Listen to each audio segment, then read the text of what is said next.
Peoples party کے فرت اللہ بابر کے تحریری سوال کے جواب میں وزیر دفاع خواجہ آصف نے سینٹ کو بتایا کہ فوج کے کمرشل ادارے آرمی ویلفیئر ٹرسٹ، فوجی فاؤنڈیشن، شاہین فاؤنڈیشن اور بحریہ فاؤنڈیشن کے تحت چلائے جا رہے ہیں۔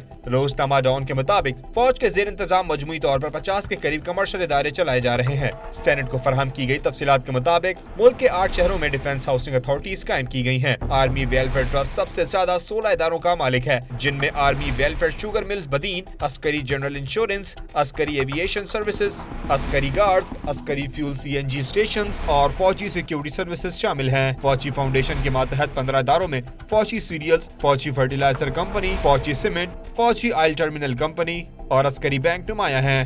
شاہین فاؤنڈیشن 11 اداروں کا انتظام چلاتی ہے، جن میں شاہین ایئرپورٹ سروسز، شاہین ایرو ٹریڈرز، شاہین کمپلیکس کراچی، شاہین کمپلیکس لاہور، شاہین میڈیکل سروسز، ہاک ایڈورٹائزنگ، فضائیہ ویلفیئر ایجوکیشن اسکول سسٹم اور شاہین ویلفیئر ہاؤسنگ اسکیم پشاور شامل ہیں۔